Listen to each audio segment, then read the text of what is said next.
इस वीडियो में आपको दिखाऊंगा मैं कि कौन कौन से सामान का हम टूल्स, कौन कौन से छोटे छोटे टूल्स का हम इस्तेमाल करते हैं लैब के अंदर। तो ठीक है, आप ये देखिए और नोट डाउन करना चाहे तो आप कॉपी में लिख भी सकते हैं। सबसे पहले आप देख सकते हो ये है हमारा स्क्रू ड्राइवर, जो ECM के स्क्रूज़ वगैरह खोलने के काम में आने वाला है। ठीक है, तो ये आपको जो रहेगी इसके अंदर बीट जो रहेगी हमारी स्टार बीट लगी होगी, जो कि हमारी ECM के स्क्रूज़ खोलने के काम में आने वाली है। तो मैं इसको यहाँ रख देता हूँ। अभी नेक्स्ट जो रहेगा हमारा, आप देख सकते हो ये जो है हमारा वायर कटर है, जिससे हम वायर कटिंग करते हैं। तो इसका इस्तेमाल हम वायर कट करने के लिए करने वाले हैं। सेकंड थर्ड जो है ये आप देख सकते हो, ये हमारा पंप है, इसको सकिंग पंप बोलते हैं। ये जो हमारे ECM के अंदर जो पिंस होती है उसको डिसॉल्व करने के लिए, उसके ऊपर लगे हुए शोल्डर को सक करने के लिए हम उसका इस्तेमाल करते हैं। तो ये हमारा सकिंग पंप है। ये हमारी सर्जिकल नाइफ है। सर्जिकल नाइफ की हेल्प से हम किसी भी IC को उठाना हो या किसी भी ट्रैक को कट करना हो या वायर कट करना हो तो सर्जिकल नाइफ का हम इस्तेमाल करते हैं। या फिर ECM खोलते समय हमें रबर को जो कट करना रहता है, इस सर्जिकल नाइफ की मदद से हम काफ़ी आसानी से उसको कट कर सकते हैं।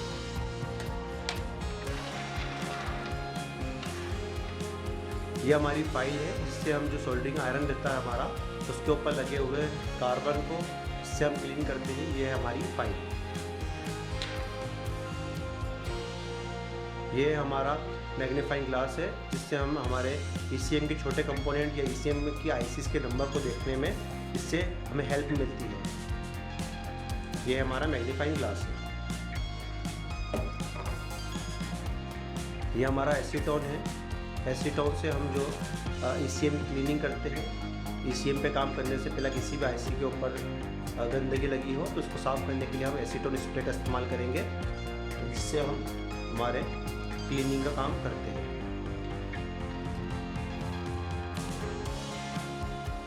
ये है हमारा पेस्ट। ये हमारा पेस्ट है, जिसे हम सोल्डरिंग के अंदर इस्तेमाल करते हैं। पेस्ट का इस्तेमाल बहुत ज़रूरी है, इसलिए आप ध्यान रखें कि अच्छे से अच्छा पेस्ट का इस्तेमाल करें सोल्डरिंग के दौरान। पेस्ट लगाने के लिए ब्रश का आप इस्तेमाल कर सकते हैं। तो ये है हमारा नॉर्मल ब्रश, पेंटिंग ब्रश। ये जो है हमारा सोल्डरिंग वायर है। सोल्डरिंग वायर का इस्तेमाल हम सोल्डरिंग में करते हैं। तो आप देख सकते हो इस तरीके से आपको मार्केट में सोल्डरिंग वायर मिल जाएगा। ये हमारा डिसोल्डर वायर है। डिसोल्डर वायर से हम जहाँ पर भी हमारा एक्स्ट्रा सोल्डर लग जाता है, उसको डिसोल्ड निकालने के लिए हम डिसोल्डर वायर का इस्तेमाल करते हैं। कैसे इस्तेमाल करना है ये आपको मैंने वीडियो में बताया है। ये हमारा वायर है। इस वायर की हेल्प से हम जो है जंपर वगैरह मारते हैं बोर्ड के ऊपर। जंपर लगाने के लिए इस वायर का इस्तेमाल हम करते हैं। तो इस तरीके से आपको ये वायर मिल जाएगा। वायर जो होगा हमारा अच्छी क्वालिटी का होना चाहिए और पतला होना चाहिए। ये है हमारा ट्यूज़र का इस्तेमाल हम ICs को उठाने के लिए करते हैं। जब हम IC को निकालते हैं तो IC हमारी गर्म हो जाती है, तो उसको निकालने के लिए हम ट्यूज़र का इस्तेमाल करते हैं। ट्यूज़र जो होता है काफ़ी पॉइंटेड होता है, छोटे से छोटा कंपोनेंट काफ़ी आसानी से हम इसके हेल्प से उठा सकते हैं। ये हमारी जंपर रोड है। इस जंपर रोड की हेल्प से हम जो है छोटी से छोटी IC को या बड़ी से बड़ी IC को भी जम करके बाहर निकाल सकते हैं। इसका कैसे इस्तेमाल करना है आपको वीडियो में मैंने दिखाया है। ये हमारा ग्लू है 2000 CP0002 के नाम से आता है, रिलीफ का। इससे हम ECM को बंद करने के इस्तेमाल में कर लेते हैं।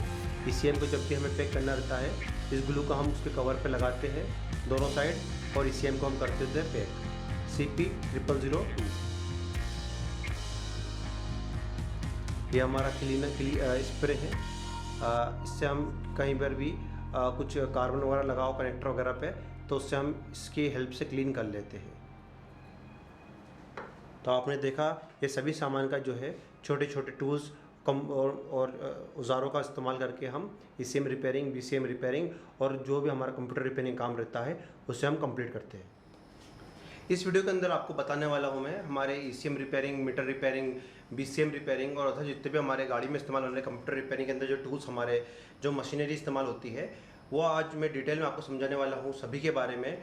तो आप तैयार हो जाइए समझने के लिए और मैं आज डिटेल में सभी चीज़ को समझाने वाला हूँ। आप चाहिए जो मशीन के बारे में आपको बताने वाला हूँ, आप चाहे तो इसको आप अपने कॉपी के अंदर नोट भी कर सकते हैं ताकि आपको ध्यान रहे कि ईसीएम रिपेयरिंग के अंदर हम कौन कौन से टूल्स का इस्तेमाल करते हैं। तो ठीक है, जितने भी टूल्स आपको बताऊंगा सभी टूल्स हमारे वेबसाइट www.technoecmrepairing.com के ऑनलाइन स्टोर पे भी अवेलेबल है, तो आप वहाँ से भी जाके परचेस कर सकते हैं। तो सबसे पहली मशीन जो आप यहाँ देख सकते हो क्विक की 858D मशीन है। सबसे पहली मशीन है क्विक की 858D मशीन है। ये भी काफ़ी अच्छी मशीन है। इसके अंदर ऑटो कट ऑफ सिस्टम हमारा लगा हुआ है। टेम्परेचर यहाँ से आप इसका एडजस्ट कर सकते हैं। टेम्परेचर एडजस्ट करने के लिए यहाँ पर आपको एक एनालॉग लीवर दे रखा है जहाँ से इसका आप टेम्परेचर एडजस्ट कर सकते हैं। मशीन एक लोअर मीडियम सेगमेंट में आती है जो ज़्यादा महंगी कॉस्टली भी नहीं है, जिसको आप आसानी से परचेस करके अपना ईसीएम रिपेयरिंग का काम काफ़ी आसानी से कर सकते हैं। नेक्स्ट मशीन आप देख सकते हो, ये हमारी योकोंग की मशीन है जो कि हमारी है 886D प्लस। ये मशीन काफ़ी सेफ़ है और ये सभी स्टूडेंट जो हमारे पास से काम सीख के जाते हैं उन सभी को मैं रिकमेंड करता हूँ इस मशीन को लेने के लिए, क्योंकि इस मशीन के अंदर आपको सोल्डरिंग आयरन का भी ऑप्शन दे रखा है। यहाँ पर आप चाहे तो सोल्डरिंग आयरन भी यहाँ पर आप लगा सकते हैं। दूसरा ऑप्शन जो है आपका हीट गन ब्लोवर का ऑप्शन है जिसको आप यहाँ पर कनेक्ट अटैच कर सकते हैं। प्लस इसके अंदर आपको यहाँ पर एक साइड जो लीवर आपको दिया है यहाँ एनालॉग दे रखा है, इससे आप जो है आपके सोल्डरिंग आयरन का टेम्परेचर सेट कर सकते हैं। प्लस यहाँ जो आपको दूसरा एनालॉग लीवर दे रखा है जिससे आप अपने हीट गन का आप टेम्परेचर एडजस्ट कर सकते हैं। और मिडिल में जो है इससे आप हीट गन का जो है एयर के प्रेशर को आप एडजस्ट कर सकते हैं। काफ़ी अच्छी मशीन है, काफ़ी सेफ़ मशीन है। मैं रिकमेंड करता हूँ कि आप भी इस मशीन का इस्तेमाल अपने लैब के अंदर कर सकते हैं। तीसरी मशीन आप देख सकते हो, ये मैक्स की पामा मशीन है 850A SMD रीवर्क स्टेशन। इसके अंदर भी ऑटो कट सिस्टम लगा हुआ है, लेकिन ये मशीन काम करने के लिए सेफ़ नहीं है। बहुत से लोग इस्तेमाल करते हैं इस मशीन का 850A मैक्स पामा की मशीन, लेकिन ये हमारे काम करने के लिए सेफ़ नहीं है, क्योंकि हम जब ईसीएम पे काम करते हैं हमारे ईसीएम्स काफ़ी कॉस्टली होते हैं, काफ़ी एक्सपेंसिव होते हैं। इतनी एक्सपेंसिव चीज़ पे हम जब काम करते हैं, जब हम चीप हमारे टूल्स या मशीनरी का इस्तेमाल करते हैं, तो कहीं ना कहीं हमें ईसीएम डैमेज होने का खतरा वहाँ पर रहता है। तो जब भी हम इस्तेमाल करें मशीनरी का, तो बेस्ट मशीन का इस्तेमाल करें, बेस्ट टूल्स का इस्तेमाल करें, जिससे हमारा काम जो है प्रॉपर काम होता रहे। तो ठीक है, आपने देखा ये मशीन्स हमारे पास में है, तो आप इसमें से ये मशीन और इस मशीन का आप इस्तेमाल करके आपका ईसीएम रिपेयरिंग का काम कर सकते हैं। ठीक, आपके सामने जो रखे हुए हैं ये है मल्टीमीटर्स है। मल्टीमीटर का इस्तेमाल हम वोल्टेज टेस्टिंग के लिए करते हैं, चाहे हम गाड़ी की वायरिंग की वोल्टेज टेस्टिंग करें, कपलर की वोल्टेज टेस्टिंग करें, या फिर ईसीएम की या बीसीएम की या किसी अदर कंप्यूटर्स की वोल्टेज टेस्टिंग करने के लिए हम इस्तेमाल में कर लेते हैं हमारे मल्टीमीटर्स को। मल्टीमीटर्स का बहुत ज़्यादा इंपॉर्टेंट रोल है हमारे काम करने के लिए, इसलिए हमें ज़रूरी मालूम होना चाहिए कि कौन सा मल्टीमीटर हमारे लिए बेस्ट रहेगा काम करने के लिए। सबसे पहला मल्टीमीटर जो रखा हुआ है ये मास्टेक का मल्टीमीटर है। इसके अंदर आप देख सकते हो सभी तरह की इसके अंदर रीडिंग्स आप टेस्टिंग कर सकते हो। दूसरे नंबर पे जो हमारा मल्टीमीटर रखा हुआ है ये मैकेनिक का है। ये भी काफ़ी अच्छा है, लेकिन थोड़ा यूज़ में थोड़ा हार्ड रहेगा। तीसरे नंबर पे हमारा एक स्पेशल टाइप का ये टूल है, ये मास्टेक का टूल है। इस टूल के अंदर क्या रहता है, इसमें आपको सेटिंग की रिक्वायरमेंट नहीं रहती है, सेटिंग करने की ज़रूरत नहीं है। एक सिंपली एक बटन आप दबाकर किसी भी कंपोनेंट को आप उसकी वैल्यूज़ उसकी टेस्टिंग कर सकते हो, चाहे वो कंपोनेंट हमारा डायोड हो, रेजिस्टेंस हो, मॉसफेट हो, कॉइल हो, किसी भी कंपोनेंट को आप काफ़ी आसानी से चेक कर सकते हो इस टूल के द्वारा। काफ़ी इजी टूल है, काम करने में काफ़ी आसान है। तो ये हमारे मल्टीमीटर्स है।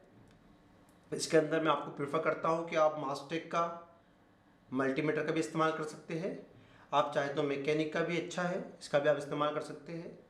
दोनों ही मल्टीमीटर अच्छे इस्तेमाल करें। ये है हमारे सोल्डरिंग आयरन्स, अलग अलग बीट्स के अलग अलग पॉइंट्स के सोल्डरिंग आयरन्स का हम इस्तेमाल करते हैं रिपेयरिंग केस में। तो आप देख सकते हो सबसे पहला जो हमारा जो है यहाँ पर SHM का जो है छोटा सा यहाँ पर एक सोल्डरिंग आयरन मशीन रखी हुई है।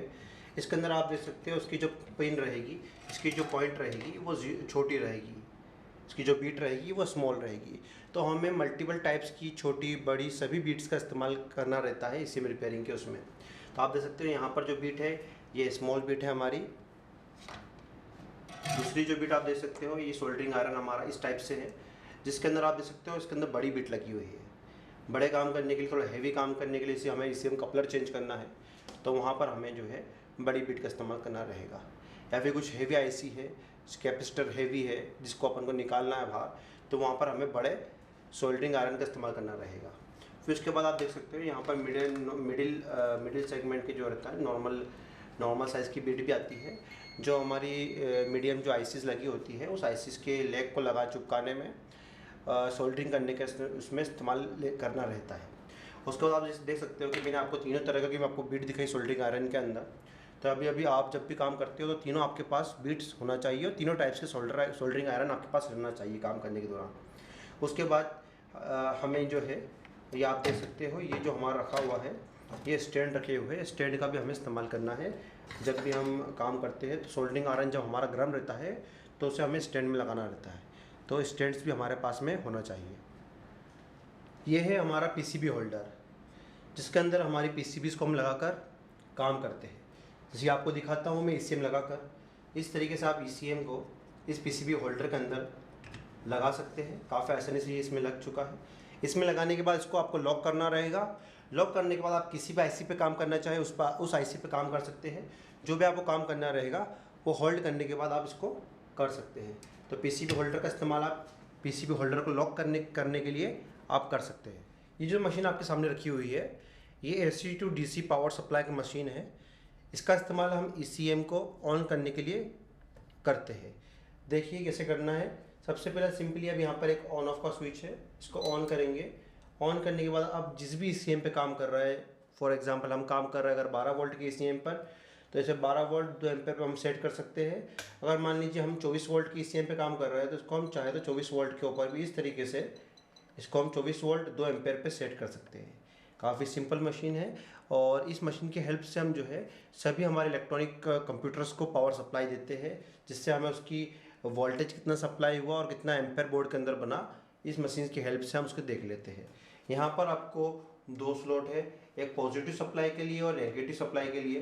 तो ब्लैक वाला जो प्रोब रहेगा हम ब्लैक वाले स्लॉट के अंदर लगा देंगे और प्लस जो रेड वाला जो हमारा रहेगा वो रेड वाले के अंदर उसको रेड वाला स्लॉट कनेक्ट कर देंगे। उसके बाद हम इन प्रॉप्स का इन एलिगेटर क्लिप्स का इस्तेमाल करके हमारे किसी भी ECM को पावर सप्लाई दे सकते हैं। उसके अंदर आपको कनेक्शन आपको निकालना याद है, आपको बताया मैं पहली वाली वीडियो के अंदर कनेक्शन कैसे निकालना है। तो इस मशीन की हेल्प से हम जो है पावर सप्लाई हमारे बोर्ड्स को दे सकते हैं। इसके अंदर आपको और भी मोड मिल जाते हैं, जैसे कि यहाँ पर लिखा है वो OVP over voltage protection mode. तो इन मोड्स का इस्तेमाल करके जिससे हमारा जो ECM जो रहेगा वो सेफ रहेगा। तो ठीक, ये जो है हमारा इलेक्ट्रॉनिक माइक्रोस्कोप है जिसका इस्तेमाल हम ECM रिपेयरिंग करने में हम इसका इस्तेमाल करते हैं। ये काफ़ी यूज़फुल रहता है। इसकी हेल्प से हम काफ़ी सारे जो माइनर छोटे छोटे काम रहते हैं वो इसकी हेल्प से हम काफ़ी अच्छे से और सफाई के साथ काम कंप्लीट कर लेते हैं। जैसे कि आप देख सकते हो इस माइक्रोस्कोप के नीचे हमारा जो है एक ECM रखा हुआ है। ECM से आप देख सकते हो ये जो हमारी जो IC है, हमारा रेगुलेटर, हमारा जो माइक्रो प्रोसेसर है उसको मैंने यहाँ पर जूम किया है। देख सकते हो आप उसकी एक एक पिन को काफ़ी अच्छे से इसके अंदर दिखाई दे रही है।